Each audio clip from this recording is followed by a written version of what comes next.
నమస్తే, welcome to our channel. నేను మీ అనిల్. తెలంగాణ ముఖ్యమంత్రి మంత్రులు నిన్న కేంద్ర మంత్రులను అయితే కలవడం అయితే జరిగింది. నిన్న కేంద్ర మంత్రి రామ్మోహన్ నాయుడు కలిసి ఏదైతే తెలంగాణలో సంబంధించిన ఎయిర్పోర్ట్లు ఏర్పాటు చేయాలి, దాదాపుగా 3 నుండి 4 తెలంగాణలో ఎయిర్పోర్ట్లు కావాలి అన్నట్టు కూడా తెలంగాణ సీఎం రేవంత్ రెడ్డి అడిగినట్టు కూడా తెలుస్తూ ఉంది. దానికి తెలంగాణ రాష్ట్రంలో విమానాశ్రయాలు విషయంలో చొరవ తీసుకుంటాము, వాటి గురించి అయితే కొంత శుభవార్తనే చెప్పుకోవచ్చు తెలంగాణ ప్రజలకి.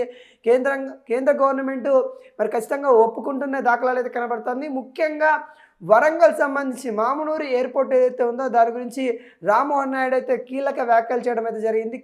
నిన్న ఢిల్లీ సంబంధించిన పర్యటనలో కేంద్ర మంత్రి రామ్మోహన్ నాయుడుతో భేటీ అయిన తెలంగాణ మంత్రులు అప్పుడు తను ముఖ్య వ్యాఖ్యలు అయితే చేశారు. ఏదైతే కేంద్రం ఖచ్చితంగా సహకరిస్తూ ఉంది, ఖచ్చితంగా మీకు తెలంగాణలో ఏదైతే మీరు జిల్లాలలో విమానాశ్రయాలు ఏర్పాటు చేసుకోవాలని అనుకుంటా ఉన్నారో దానికి తెలంగాణ ఖచ్చితంగా ఇస్తామన్నట్టుగా రామ్మోహన్ నాయుడు అయితే చెప్పారు. ముఖ్యంగా వరంగల్ సంబంధించి మామునూరు ఎయిర్పోర్ట్కి అయితే మరి కేంద్ర గవర్నమెంట్ సానుకూలంగా ఉంది. ఇంకా మీరు ఏదైతే అడుగుతున్నారో భద్రాద్రి, కొత్తగూడెం, పెద్దపల్లి, ఆదిలాబాదు వాటిని ఖచ్చితంగా కేంద్రం దృష్టికి అయితే తీసుకెళ్ళి ఖచ్చితంగా చేస్తాము అన్నట్టుగా రామ్మోహన్ నాయుడు అయితే చెప్పారు. అదేవిధంగా తెలంగాణ రాష్ట్రంలో కొత్త విమానాశ్రయాల గురించి తాను సహకరిస్తాను, ఖచ్చితంగా వరంగల్తో పాటు పెద్దపల్లి, భద్రాద్రి, కొత్తగూడెము, అదేవిధంగా ఆదిలాబాద్లో కూడా మరి నిర్మించే ప్రయత్నము మరి కేంద్ర గవర్నమెంట్ చేస్తుంది, మేము ఖచ్చితంగా సహకరిస్తామన్నట్టు కూడా మరి స్పందించారు. మరి అదేవిధంగా నిన్న ఢిల్లీ పర్యటనకి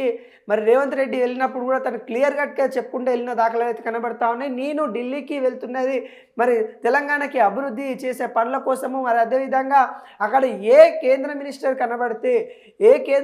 కనబడ్డా కానీ వాళ్ళ దగ్గరికి వెళ్ళి వాళ్ళ అపాయింట్మెంట్ తీసుకొని ఆ సంబంధిత అంటే ఏ కేంద్ర మినిస్టర్ కనబడితే వాళ్ళకి సంబంధిత శాఖలో మరి మనకు తెలంగాణకి ఎటువంటి మరి నిధులు కావాలి అనే విషయాల మీద మరి కేంద్ర గవర్నమెంట్తో మాట్లాడి ప్రతి ఒక్క నాయకునితో మాట్లాడి మేము తీసుకొస్తామని కూడా మనం ముందే చెప్పి వెళ్ళారు. అదేవిధంగా మరి హైదరాబాద్లో విధంగానే డెవలప్మెంటు మరి వరంగల్ కూడా చేస్తామన్నట్టు కూడా కేంద్ర గవర్నమెంట్ సహకరిస్తుంది. అదేవిధంగా సెకండ్ క్యాపిటల్ తెలంగాణలోనే సెకండ్ క్యాపిటల్గా మరి వరంగల్ని తీర్చిదిద్దబోతా ఉన్నాం అన్నట్టు కూడా మరి తెలంగాణ ముఖ్యమంత్రి చెప్తున్న దాఖలాల్లో కనబడతా ఉంది. దానిలో భాగంగానే మరి మామునూరు ఎయిర్పోర్ట్ని మరి డెవలప్మెంట్ కోసం అయితే మరి గతంలో కూడా నాంది పలికింది. కేసీఆర్ గవర్నమెంట్ ఉన్నప్పుడు కూడా మరి ఏదైతే నామకే వాస్తే లెక్కనే మరి మామునూరు ఎయిర్పోర్ట్ ఓపెన్ అని చెప్పారు, కానీ కేంద్ర గవర్నమెంట్ కొంత సహకరించలేదు. ఇప్పుడు ఖచ్చితంగా సహకరిస్తుందని చెప్తా ఉన్న విషయాల వల్ల కొంతవరకు వరంగల్ సంబంధించిన వాసులు హర్షం వ్యక్తం చేస్తూ ఉన్నారు. అక్కడ ఆనందంగా కొంతవరకు అయితే కేంద్ర గవర్నమెంట్ తీరును కూడా ప్రశంసిస్తూ ఉన్నారు. వరంగల్ ఎయిర్పోర్టు మరి అథ్లెటిక్స్ ఆఫ్ ఇండియా ద్వారా వరంగల్లో విమానాశ్రయాన్ని నిర్మిస్తామని కూడా కేంద్ర మంత్రి మరి రామ్మోహన్ నాయుడు చెప్పినట్టు కూడా తెలుస్తూ ఉంది. వరంగల్తో పాటు మూడు ప్రాంతాల్లో భద్రాద్రి, కొత్తగూడెం, పెద్దపల్లి, ఆదిలాబాద్ విమానాశ్రయ అభివృద్ధి కోసం రేవంత్ రెడ్డి తమను కోరాడు.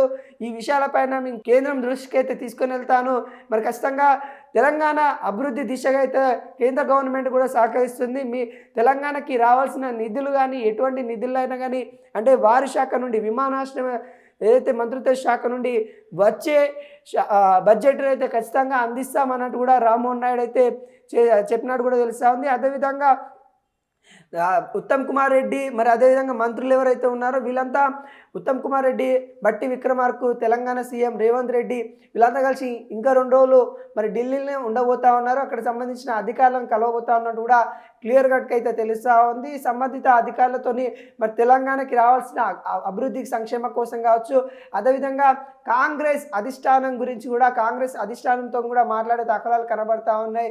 ఎందుకంటే మహారాష్ట్రలో ఓడిపోయిన తర్వాత కాంగ్రెస్ వ్యూహం మళ్ళీ ఏ విధంగా ఉండబోతా ఉంది, మరి అదేవిధంగా తెలంగాణలో కూడా స్థానికంగా కార్పొరేట్ ఎన్నికలు కూడా రాబోతా ఉన్నాయి. ఈ అన్ని అంశాలపైన మరి సీఎం రేవంత్ రెడ్డితోని అధిష్టానం మాట్లాడే దిశగా కనబడతా ఉంది. అదేవిధంగా మన తెలంగాణలో కూడా కాంగ్రెస్ గవర్నమెంట్ ఏర్పడి సంవత్సర కాలం పూర్తిగానే ఉంది. విజయోత్సవ సభలు కూడా 9 రోజులు చేసుకుంటామన్నట్టు కూడా కాంగ్రెస్ నేతలు చెప్తా ఉన్నారు. దాంట్లో భాగంగానే మరి తెలంగాణకి ఎవరైతే కాంగ్రెస్ అధిష్టానం నాయకులు అంటే